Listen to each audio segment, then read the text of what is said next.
The presenting sponsor for OnEducation is Schoology. Schoology's passion lies in helping instructors and students have the best education experience possible. Schoology is a collaborative, student-focused, and faculty-centered learning management system. Students love Schoology because it gives them 24/7 access to course materials, real-time feedback from their instructors, and easy-to-use collaborative tools.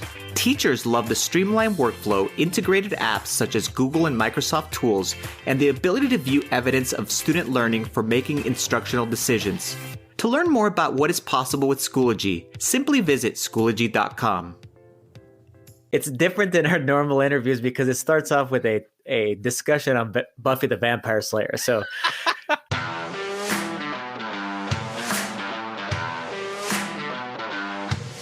welcome to OnEducation. I'm Mike Washburn. And I'm Glen Irvin. Friends, we have an awesome pod for you today. We will discuss the use of facial recognition technology for school safety, digital learning days for professional development, the end of Common Core, and we have two amazing interviews with Jon Spike and Will Stewart. It's funny, you're not supposed to talk about like things that happen like in small moments on podcasts because you can listen to a podcast like, so like 6 months from now when someone's listening to this, oh yeah, they're gonna think the next 10 minutes is completely irrelevant. But hey, I want to talk about the damn Super Bowl, so who cares? Well, it's such an important event, not only in the United States, but I think throughout the world. I mean, I think it's the most watched event besides the World Cup, which we talked about also. So if someone goes back and watches those episodes on this around ISTE, we were talking World Cup on every quick hit. So there you go. And you hate Tom Brady. Yes, I dislike him very much. I don't want to say hate. You're because I really don't know him. I actually, you know what? Who I do hate is Bill Belichick, his coach. I just think he's so smug. And he is smug. And my goodness, I just can't wait till he retires and then is hanging out in his house with his cut off sweatshirts and enjoying life wherever he may enjoy it at, and then never come back to the NFL. So I never have to see his face. And then everybody's so happy with his stupid responses to interview questions, like his smug little responses that he basically gives non-responses to every single type of question, which have become his tagline or whatever. It's like his MO. It's so smug. He's like, you're such an idiot for asking me that question. How dare you? So I can't wait till they lose today. So which 5 months from now, if the Patriots have won, then people can go back and go, yep, he was way wrong. I mean, I liked Tom Brady. I don't mind Bill Belichick. I hate Bob Kraft. I hate the owner. Is a giant. I mean, plenty of hate to go around, huh? Sure. I mean, this guy is so rich and just loves tax cuts, and anyways, he's one of those people. Typical billionaire. typical friggin' billionaire. Dancing on stage with Cardi B yesterday, which is hilarious because I'm sure Cardi B hates him too. Ugh, disgusting. I would suspect, but I mean, the song was called Money. Yeah. So that's obviously what there you go. That's what fires him up. That's what gets Robert Kraft dancing. So what's your prediction? What's the score and what's the outcome? So I mean, obviously the Patriots are going to win. Ugh. Glen Irvin. And what's the score? I'm gonna take Patriots by 10. Okay. No specific score? Okay. I think it's gonna be super high scoring. I think that's gonna be a guarantee. That it's going to be, I think the final score is going to be somewhere in the 30-40 range of each team scoring that. So something like 42 to 35 or something like that. For the Patriots? No, for the Rams. I would never predict that they're going to win. Some kind of soul-crushing play that just is called wrong, would be the best. I actually love those endings in the Super Bowl. Some kind of thing where at the end, everybody's just devastated on the other side. That's how I want the Patriots season to end. I'm going to say 24. What would it be? It would be 24-14. Let's say. So a low scoring Patriots. Game. Yep. Yeah. Well, I mean. You never know. And I think that I think that the nail in the coffin will be in the end, like in the fourth quarter. Maybe something like there'll be like a drive with like a few minutes left that gets the Patriots a touchdown, and then the Rams are a little bit desperate, so they start trying to throw the ball to get downfield. Maybe there's an interception and the Patriots bring it back for a field goal. How's that? Hopefully for not. like a full, like, that's a full out prediction. Again, 6 months from now, one of us is going to want to hear that. One of us is going to like a big dummy. Yes. I'm fine with it. I'm fine with it's me. I'm actually pretty bad at sports predictions, so almost as bad at political predictions. So, you know, my track record is not stellar in this regard. Good. Yeah. I love the do you do food and stuff? Yes, we have each of us in the household. So my wife, myself, and my 2 sons, each of us have picked out an item that we wanted as a special. We're not going to call it like, it's all like kind of snack type food. So, I picked peel and eat shrimp. Nice. My sons, God knows what they each have picked. So you don't know yet? No, I think they told my wife, but I can't remember what they said. So it must be things like, I'm thinking like pretzels and cheese, kind of that thing. Soft pretzels and cheese maybe is one of them. Can't remember, but yes, we're going to do the whole, I think that's the best part, is just sitting around and yelling at the TV, maybe watching an interesting commercial or two that actually is compelling. Maybe we'll talk about one of those next week if something is actually good. You should know something. But yeah, we don't get the same commercials. Oh, you don't? No. Oh, so you don't get the Super Bowl commercials? The ones not in the same way, because so the Super Bowl's rights, the television rights, are owned by a different network in Canada, and so to pay obviously for the rights, the Canadian network obviously has to charge for Canadian commercials. Oh, yeah. So they're unique to Canada. I get it. So there will be some commercials for companies that like do a lot of business in Canada where they may show them like in both the United States and Canada, but maybe not at the same time, for example. Oh, okay. So you're not going to see we would also get typical Doritos commercial or whatever it might be that we're all looking forward to. No? I'm having a hard time articulating which companies would show it in both places. Sure. But there's definitely like, we'll get like a Bell Canada commercial maybe, or a Rogers television, major, huge, giant companies in Canada, but certainly not doing business in the United States at all. Okay. Can absolutely pay enough money for. Right. Well, so what typically Canadians do is the next day, because all of the commercials are talked about on the internet and put on YouTube and whatever. The nenext day, you just go on and you watch them, or you read one of those rundown articles, the 10 best commercials that were on the Super Bowl. That's typically going to be our segment next week. Sure, absolutely. The top commercial. We don't need to do top 10. No, that would go too long. Our favorite commercial. There we go. My family doesn't. I'm the only person who cares about the Super Bowl. Okay. In my house, so I've tried like multiple things. I've tried to have people over, and everyone that comes is having fun, except for my family who don't care about the Super Bowl. Okay. So that's kind of been a waste of time. I've tried to kind of just like, I've kind of just had like wings and nachos, and we've had chili and just us. And that seems just like a giant waste of food, because I'm making all of this stuff and then, we're eating it and it's fine. But like, I get excited and I just make a whole bunch of stuff, and then we end up leftovers for like a friggin' week or whatever. So a week's worth of wings, baby. Right. Which I'm fine with, but so last couple of years I've been going out. Because then I can just like, I got a bar down the road. I can just go to the bar and have some wings and watch the Super Bowl. And then my wife can watch Arrow or whatever show she's going to watch. And, I'll watch the Super Bowl and yell and scream somewhere else. That makes sense. So I'm probably going out, but I'm not 100% sure yet. Okay. So we'll see. We'll see. I love Super Bowl Sunday. I get excited about it. So moving on, I suppose. Yes. This was a really interesting article about school safety and facial recognition technology, which, I mean, I'll tell you, if this was at my school, I mean, the parents at my school would have had none of this. Oh, like okay. none of it Okay. at all.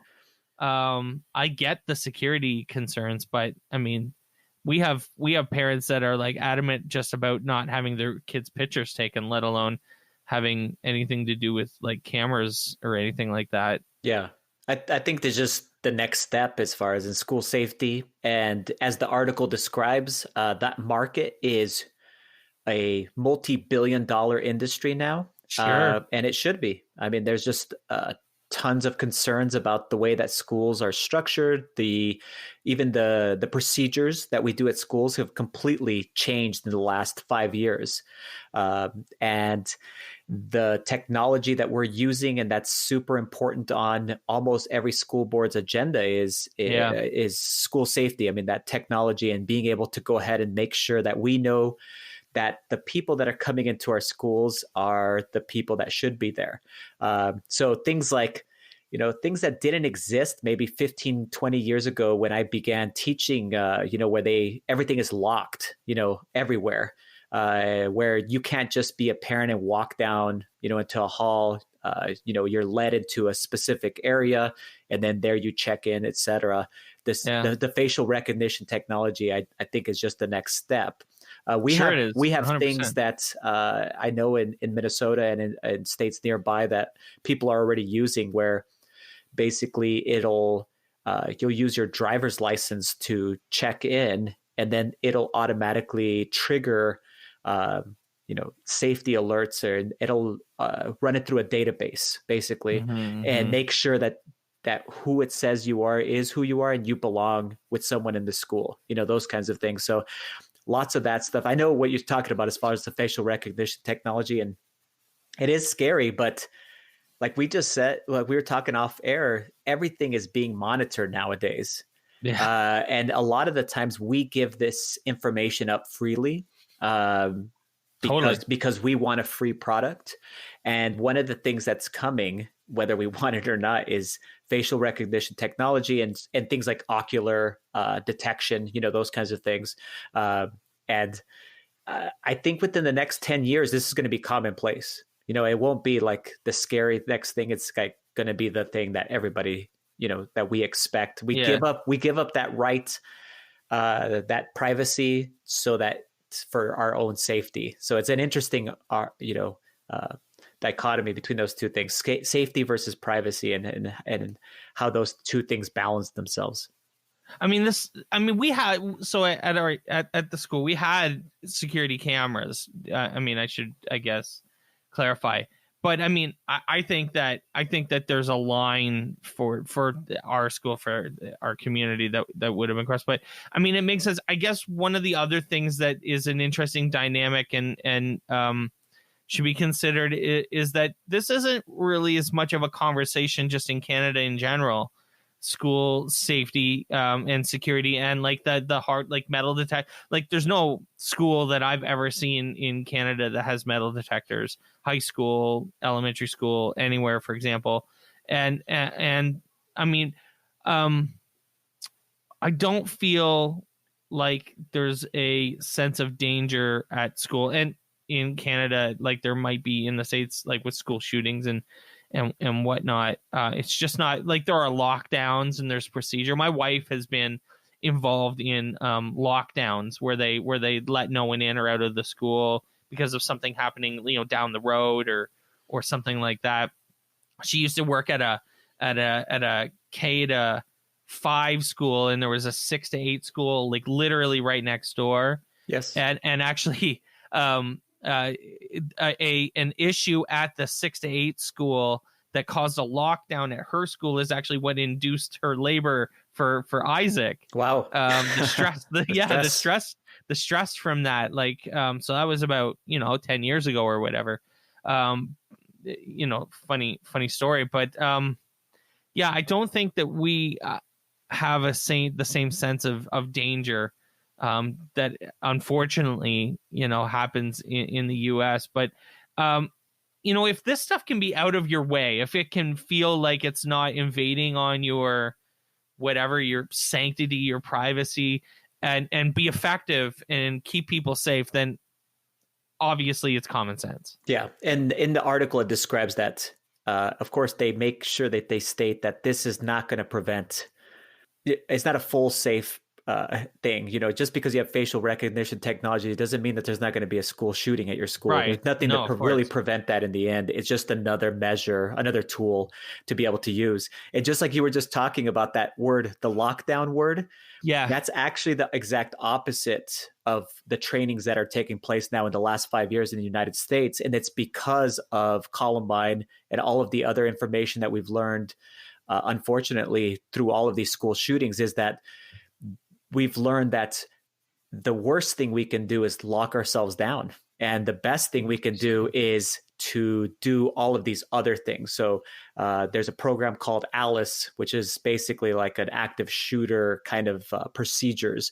And it has the students and the teachers do things that make sense to them at the moment. One of them is locking yourself down, but it's only one of the many options that you have. So the other options are basically escaping from the school. Other things are, if you actually, we actually talk about shooters, which is crazy that we do this, but we talk about basically throwing anything at the shooter, running towards them, because even the most highly trained police officers have a very inaccurate hit rate when someone is actually in motion and moving, much less some kind of, you know, kid or whoever it might be that's actually shooting. So unfortunately, we have these conversations because it's real. And hopefully we don't have to bring it up again this year, but that's the culture in the United States currently. And, you know, one more thing to be able to hopefully prevent these tragedies from happening.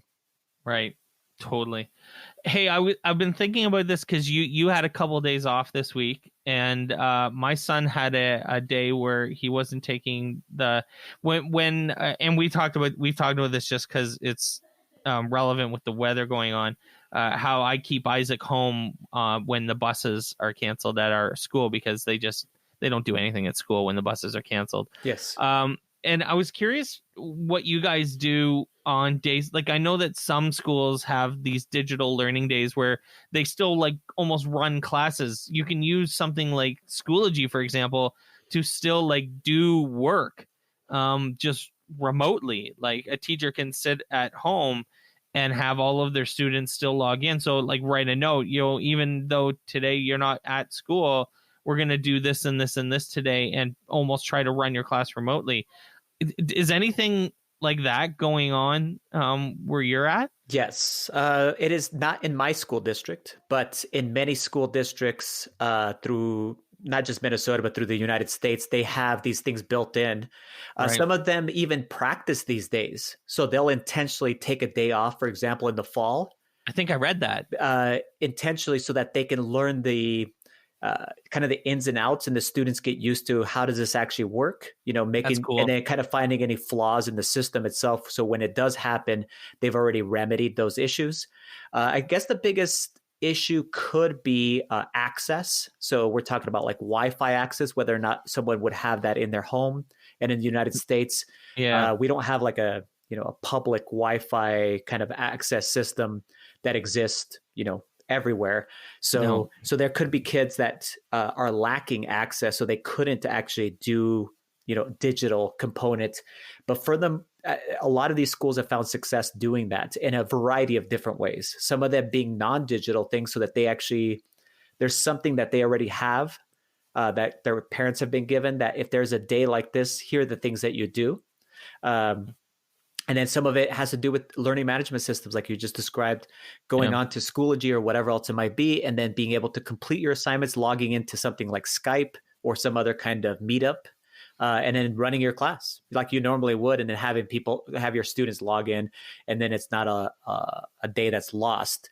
Corey Graham was describing that in her school district, what they do is the staff does a digital learning day. So they do professional development then too. They just do that instead. The kids don't have any work to make up, but the staff has to do, you know, module, whatever it might be, participate in a discussion, whatever it might be, those kinds of things, to be able to do some professional development. So you create those things in case those days happen, and then when they do, you can go in there and make it up whenever you want to do it. You make up that time. So it's kind of cool, because then you don't have to come physically into school, and you don't have to make them up. Because currently at my school, for example, you have to make up these days.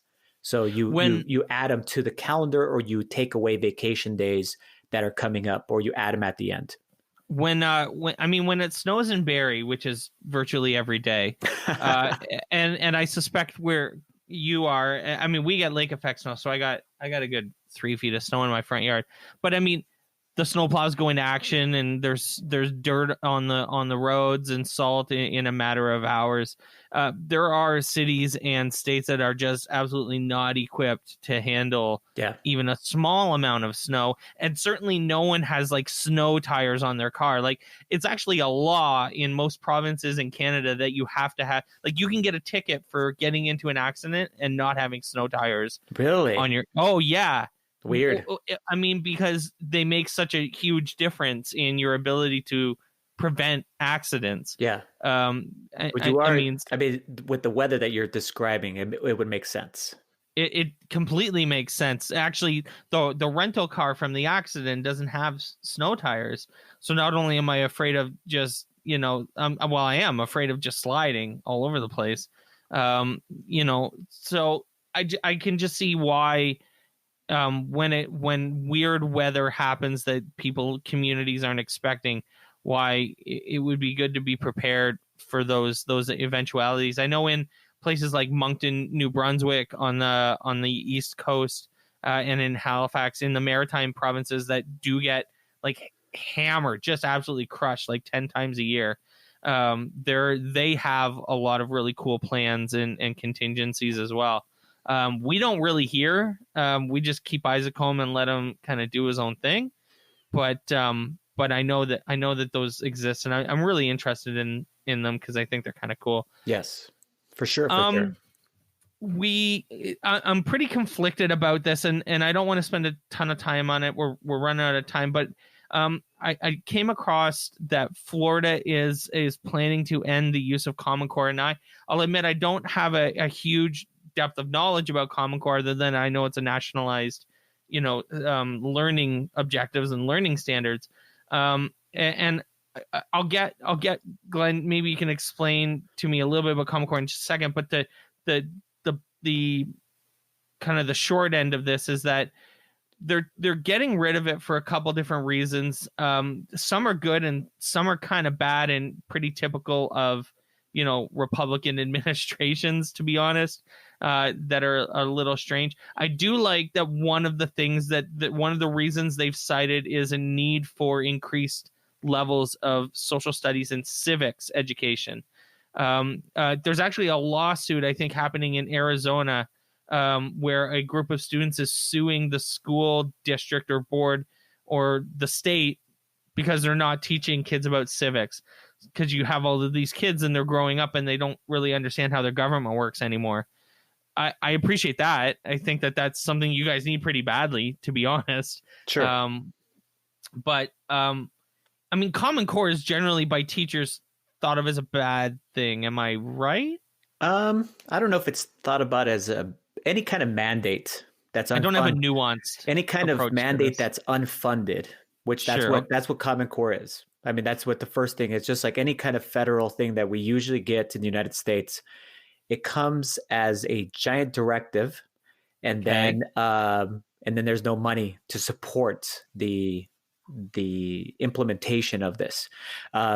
Each individual state has its own standards, and each individual state decides how they're going to, let's call it, test those specific standards that are important to that, whatever might be that state.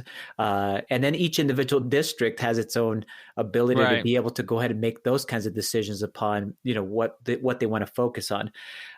So the Common Core, it's not that it's some evil thing. It's just that anytime something comes from the federal government, it obviously, and it's a mandate, it could have some negative connotations, especially if it's associated with some kind of a summative, one-time high stakes test. And so it's interesting that this guy who's a Republican is going to put an end to Common Core. His like you just said, his reasons for doing so are probably not something that you or I would agree with. Putting an end to using it as a guide, I guess that's okay. But really, in the end, the Common Core is just a guide. It tells you, it tells you and allows you to take a look at what should be happening at each different grade level for a variety of different things like reading and math. I mean, I would say are the biggest things on there, but there's other things that are included as far as part of it. And we look at it as a guide to make sure that we use it to, create our curriculum and align our things so that whatever we're doing within our schools is fitting some kind of national mold too, not just within our state, right, but within the nation itself.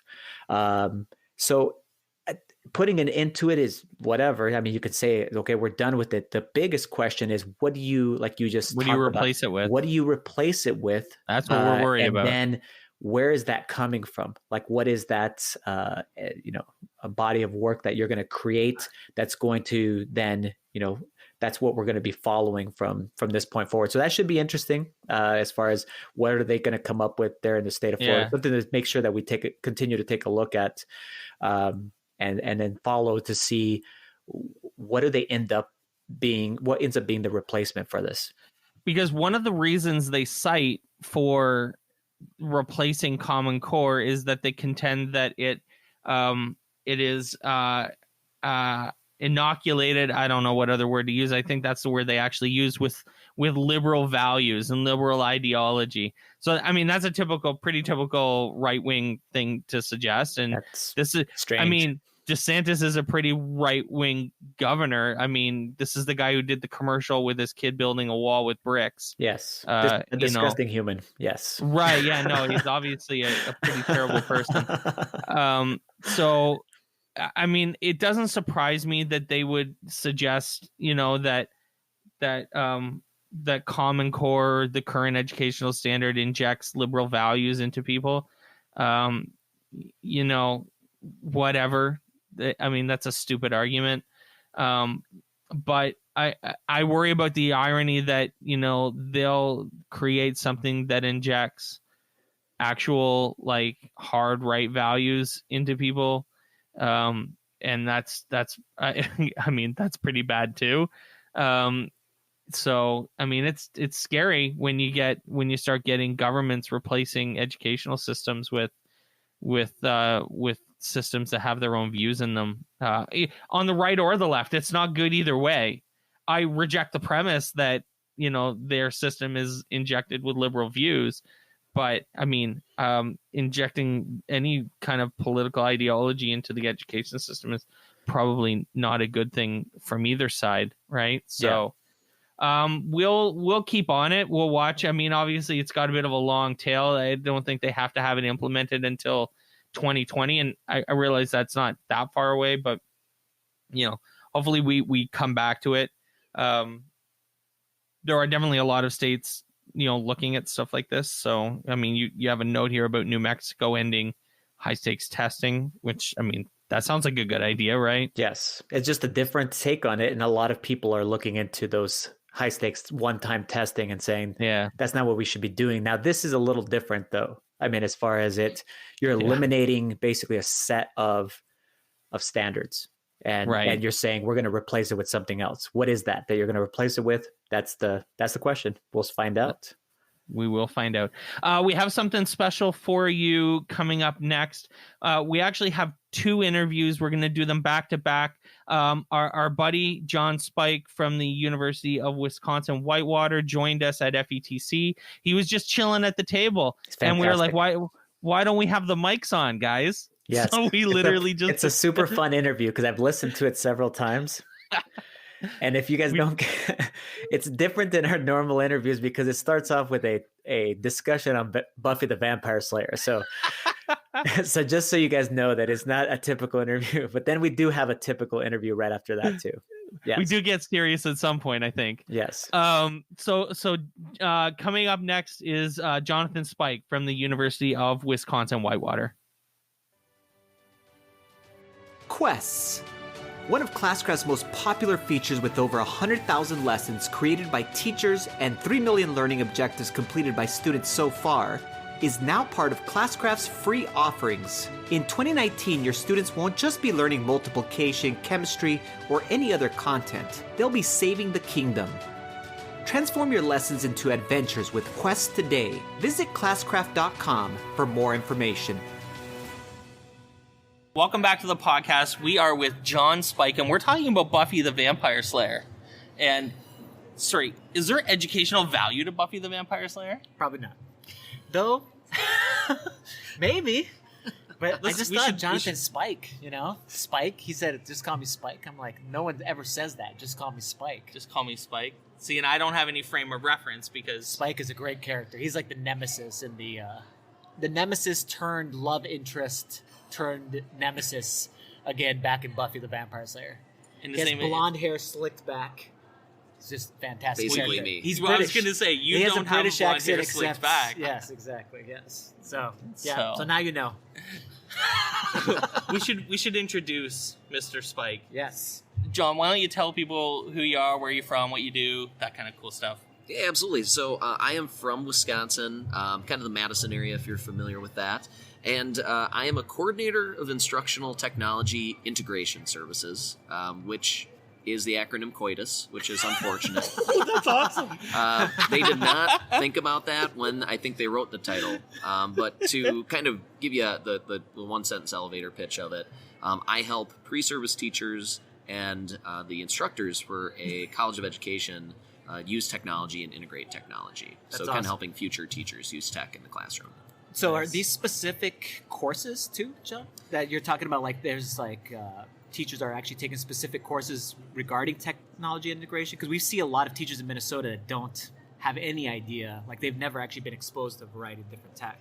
Yeah, so we try to integrate it in our existing coursework, like the methods. If you're going to be a social studies teacher, we would try to show meaningful ways to integrate it with the skills you're trying to teach, that right? makes more sense. We do have a Tech for Teachers course. It's not required for everybody. Only elementary and spec ed is required to take that course. Otherwise, we try to, like I said, integrate it normally. I do get to teach some courses too, and they're elective, so students would choose to take them. Right. One is video games and learning. Nice. And then I like that subject. I want to take that course. I felt like you two would be on board with me on that. If you want to audit it, this spring, just let me know. Right. We just sit there. Is it? yes. Can it be done online? We don't have an online component right now, but we'll get there someday. We'll get there. Yeah. And what's the other one? And then this one was for pre-service librarians, and it's called Digital Tools. So Very cool. helping them understand and identify good digital tools for learning. Yeah. Right on. Very cool. Right on. And you spoke at FETC, so that's why we're here. Yes. And you did a session this morning. Would you do you did 2 sessions? I had one this morning, and I'll have one Wednesday. Nice. What are they about? Yep, so the first one was called Well Played, using G Suite and Chrome to implement game-based learning. And the premise was basically, the first half was kind of how do you curate games and how do you assess games, and I was focusing mainly on G Suite tools to do that, or Chrome browser tools. Yeah. And then the second half was game design, kind of using some G Suite tools as a focus point for that. And how do you get your students designing? How do you as an educator design an original or remixed experience? Yeah. Right. So are you talking like using, because Mike is a big proponent of Google Slides. He loves Google Slides. Not really. He likes to talk trash about Google Slides. But like things like Google Slides, Google Sites, Docs, and then being able to go ahead and use those in some sort of like gamification type of way, or game-based learning kind of way? Is that what you're talking about? Okay. Yeah, so using those G Suite tools to kind of capture learning, like, the act of just screenshotting and reflecting on moments, or using Screencastify embedded in, Google Slides to talk about what you were observing in the moment or the decisions you made in a game. Yes. When you talk about assessing it, things of that nature are kind of what we focused on. Designing, making a CYOA in Choose Your Own Adventure in Slides. And one that I really like. That's cool. Yeah. Games are, at their bare essence, really interesting choices. And so making a CYOA in those is a great way. But my favorite one that we do is called the Google Drawings Battle Royale. Okay. And the idea is you bring 4 students into a Google drawing, and it's cordoned off. It looks like, what was the Mike Tyson's Punch-Out? Yes. You guys remember that one? Yeah, Like, of course. So we have it looking like that in the arena. 4 students in there, and you give them a prompt. It might be a topic from class, a vocabulary word, a character from something you're reading. And then they go out, and they either in Google image search, or like, they could go into a kid-safe one like Photos for Class or whatever. Yeah. They have to bring in images, GIFs, whatever they want to use to represent that term. And then you have the rest of the class vote. Who did the best job in a limited amount of time. Yes, basically. yeah. So you put a timer fantastic. up, and so you got these images, and you vote on it. And so it's just a quick way to introduce game-based learning into, your vocabulary, once again, topics. And then kids vote. You have each student then explain their drawing, because some people might not have gotten what they were going for. Maybe they were going for more metaphorical. Maybe they were going for, these 2 images together have a bigger meaning, right? Very cool. You have a talk, and then they re-vote to see if it changes anybody's opinion hearing the rationale. And then the whole entire thing held within the Google Suite. Yep. Yes. Yep, just in the drawing. You just need a drawing and set those settings to, anybody can edit, and you're on your way. That is super, super cool. Google Slides choosing your own adventure. I could get behind that. Yes. Well, I was just thinking that you said Google is boring. Google is boring. Yes. And I was like, well, I'm standing they behind have it. I'm a not whole changing suite my... of tools that's free. That's the most used suite of tools that we all use. Yeah, You might think they're boring, but no, I'm saying, like, there are creative ways of being able to use them, and like 100%. I was thinking about sites also, like being able to do very good, quick site design, and then being able to put like game elements inside of it. So either on the teaching side or the student side, designing something based upon that too. I mean, I'll admit the best thing about Google is the limited barrier to entry. Like, it's easy to use. Like you said, you can literally make a website in 5 minutes, and it's collaborative. Yes. Yeah. But like a choose your own adventure Google site would actually be really quite sweet too, right?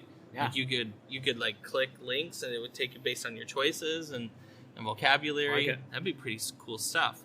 What I don't know what else to ask him. I was thinking about college students. Oh, sure. That because we have a lot of new teachers that come into our school district. I work specifically with high school teachers, and as they come into teach their first year, I think they're super overwhelmed by the amount of tech that's expected of them to be able to use. For example, we're a 1-to-1 MacBook district, and they need to learn how to use our learning management system. Right. They need to use the Google suite of tools, and then they need to use everything in between to make sure that they can formatively assess, the summative assessments, etc.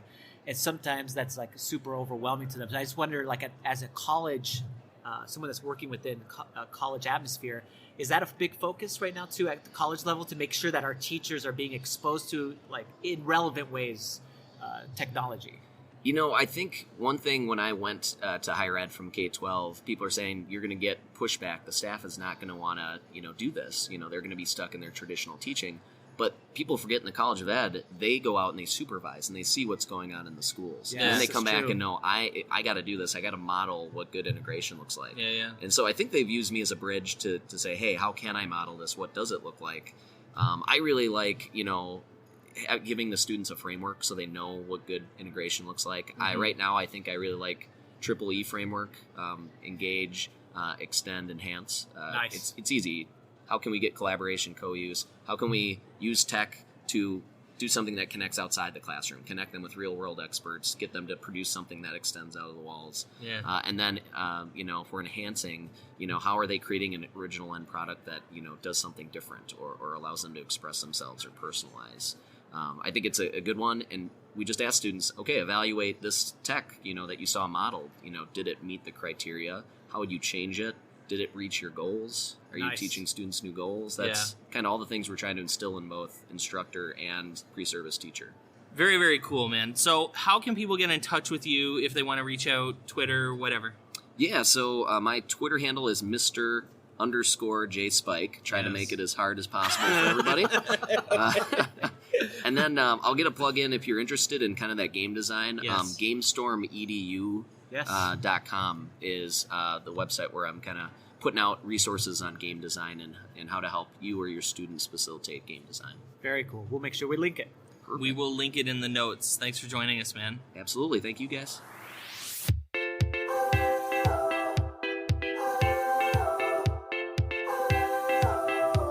All right, welcome back to the podcast, everyone. We're thrilled to be joined today by Will Stewart. He's the co-founder of Edji. Welcome to the podcast, man.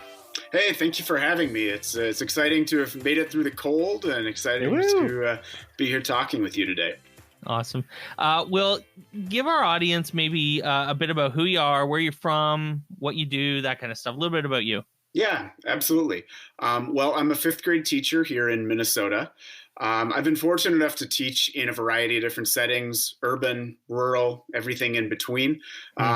Depending on how you count it up, I'm in my 9th or my 10th year. I've taught elementary and at the middle school level. Language arts and social studies is where my heart is really at, but I've taught a little bit of everything. We're always interested, Will, to speak to teachers who are edupreneurs, if that's such a word. And so what sparked the idea of creating Edji?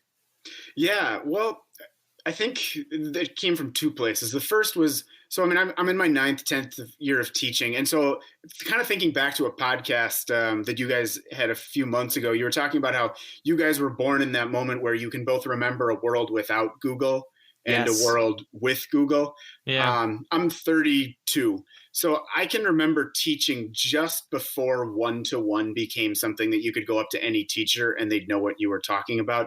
My first few years of teaching, we had a smart board in the room, but as far as educational technology, it was that and the computer lab. Yes. And in my second year of teaching, we started to have laptop carts, and then we started to move towards, having like almost enough devices for every student. And one of the things that struck me was that there wasn't really a very good tool for having students interact with a text and also with each other. And I couldn't quite figure out what it was that needed to change. But then I found myself teaching in a classroom, just was a regular ed classroom where 70% of my students were English language learners. So getting a discussion around text going was really challenging. I mean, it is for any group of students and for any teacher, but when you add in the language barriers, the filters, those kinds of things, it was a challenge. And one day I saw two of my students in the back of the room. We're all supposed to be reading a text about the American Revolution. And these two students were, kind of laughing and elbowing each other and pointing at the screen. And as much fun as I like to think my students have in class, the looks on their faces didn't match what they were being asked to do. So in my best, sneaky teacher way, I worked my way to the back of the classroom to see what it was they were doing and to redirect them. Yeah. And I was absolutely shocked to see that they were, in fact, on the text that I had assigned them.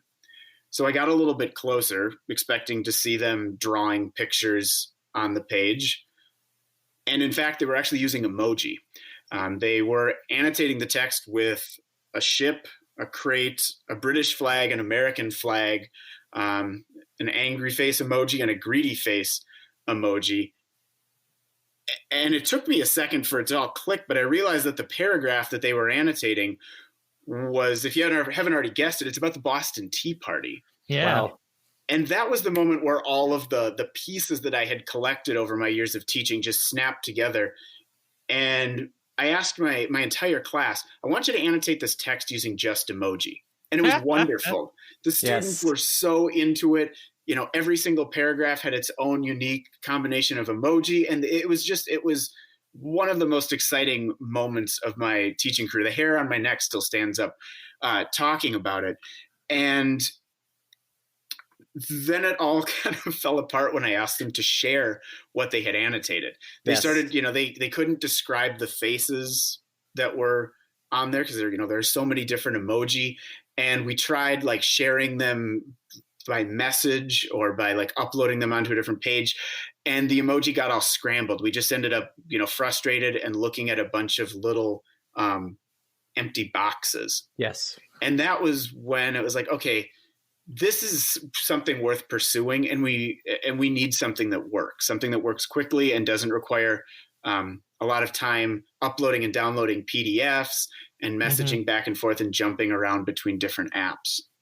So found a group of people who were willing to help build this, and we're all still together working on it to this day. And we've expanded far beyond annotating text with emoji. We're really, more about critical thinking, literacy, discussion, communication, and anything that we can do to make that easier for the teacher or more powerful and insightful for the students. Yeah, I find it awesome when it clicks. Like you said, it just clicked for you, which is awesome. And it's about that piece of connecting kids and what they're really interested in doing personally with what they're doing at school. And I talk about this all the time. And like using emojis for language learning is friggin' brilliant, to be perfectly honest.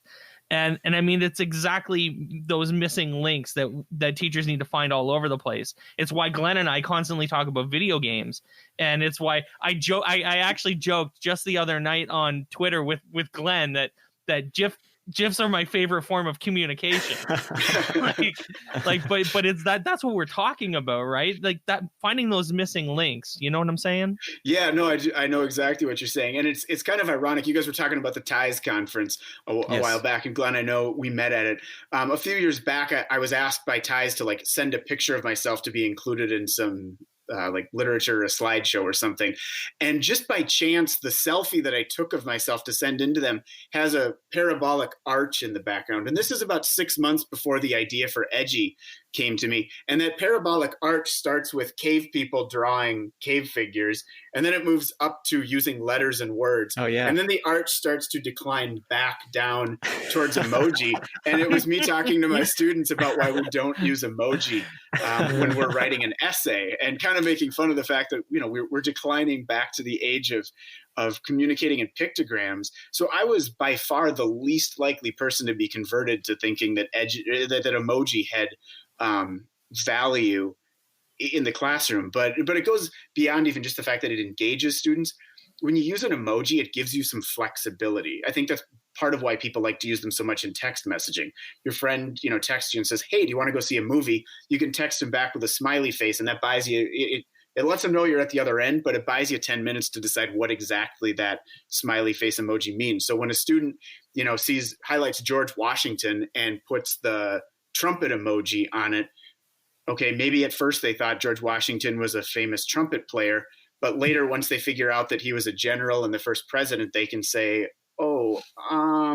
actually the trumpet represents the fact that they used bugles to command soldiers, or actually the trumpet means that, he's like the lead musician, the leader of our country. It gives them some flexibility so that they don't have to be right the first time they comment. So I was thinking, Will, if we have some different types of teachers that listen to the podcast, language arts teachers, social studies, a variety of different grade levels, how could they actually use this? Give us some examples of how they could use Edji as far as in their classes. You've given a great one as far as what struck the idea. How are teachers using it right now? Yeah, that is absolutely the most fun part of being part of the Edji team and getting a chance to see all the different ways that teachers and students have figured out to use Edji. We try to make Edji as open to ideas as we can. We try to make it a very flexible tool. So just quickly, obviously close reading and annotating text, making connections, looking for main idea. We've even seen kindergartners and first graders going through the text using the B emoji, like the little insect, to find the letter B or words that start with B, or using the cheese emoji to find the ch sound in a text. Photos, images, and as you mentioned, GIFs or GIFs, you can annotate those as well. So I've put in absolutely massive images. I mean, we're talking super high resolution images of artwork or of historic photographs, or even an artifact from the Smithsonian that, they're never going to let me borrow a suffragette's wagon from the 1900s. But what they do is they put in a, 1,000 pixel image of it, and then my students can look at it and try to find evidence in there. So putting that up on the board when the students first come into class and asking them, "Hey, figure out, what is this? What do you think this might be about? We've seen people use it with scripts. So going through and maybe highlighting the mood or the tone of a certain scene, making inferences about setting. We've also seen people use it for ways that are a complete departure from the original purpose of Edji, analyzing text, and doing things like dot voting. Because you can comment on images with a dot, you can use it for dot voting. I actually use it for attendance in my class every morning. The X column is hot lunch, cold lunch notes, and the Y column is the names of my students. So when they come in the morning, I've got my morning meeting question posted up there, and they go to their name, decide whether they want hot or cold lunch, or if they have something to tell me, like they have a dentist appointment, and they can just click, and they can actually answer the morning meeting question, which makes morning meeting much more efficient because they've already thought about what is their favorite movie, or if you designed a skyscraper, what would it look like? So Edji itself is a collaborative platform too, Will? I mean, we can have multiple people in the same kind of space. Is that how, it works? If people haven't actually seen it, then they can get their mind around how it looks. Yeah, I always love getting this question. A lot of times people ask, is it just for like one student to work on their own, or is it a collaborative tool? And that's probably my favorite question to answer, because it's both. So much of good instruction, whether it's digital or, analog, is there are a variety of different structures. You can have the teacher teaching the students, you can have students teaching each other, you can have a student working on their own, teaching themselves. And Edji can be all of those things. We have a button, we just call it the heat vision button, and it's on or off. When heat vision is off, a student is essentially like in Notability. They're working on the text on their own. It's individual. They can see the teacher's comments and the teacher's feedback, but they can't see what their classmates are doing. Click of the button, heat vision turns on. Every student can see every other student's comments, what they are doing. They can interact with each other. They can reply using text comments, emoji comments, or audio comments. So very cool. Yeah. I love it. Actually, that reminds me of one of my favorite features of Kindle. So when you read a Kindle book and you annotate, you highlight something, you can actually see, I don't know if you can turn this on or off, but I obviously have it on, and I love it, that you can see like the most commonly highlighted phrases across the board, like for anybody who's ever read the book. That specific book, yeah. And I love it because it makes me stop and reread things that I might have missed it. Like, what did everyone else think was so special about that sentence or that paragraph? What am I missing that I skipped by it? But obviously someone else thought this was important, and actually not just someone, but a bunch of people thought it was important. That's a really cool feature because it helps students, especially students who would read super quick, maybe not like are not totally on the ball with it. But they see that this is highlighted, and they can see that, someone else in the class thought what was being said here was important to read. I should reread this and look at it again.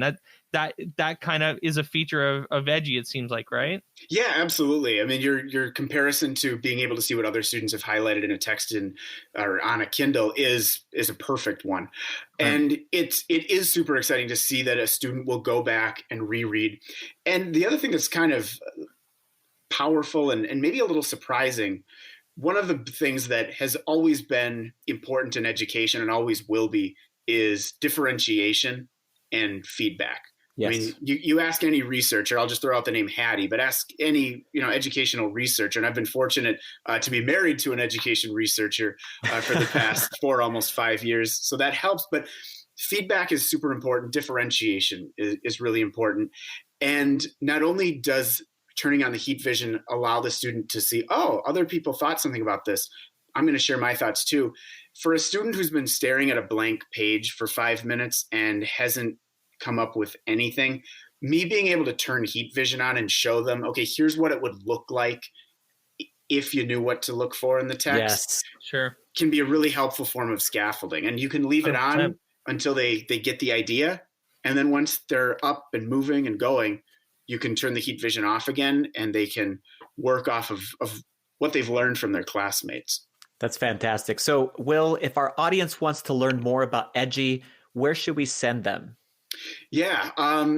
The first place to go would be edji.it. That's edji.it. Education emoji is where the edgy comes from.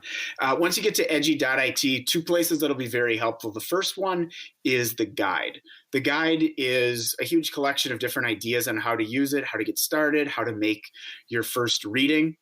It'll explain how to use some of the different features in there. So I know I talked a little bit about the heat vision button, but we also have the reading recap, which gives you a look at each individual student and what they did in a reading. It'll also explain how to use the fire feed, which is just kind of a chronological running list of what students are saying in a text.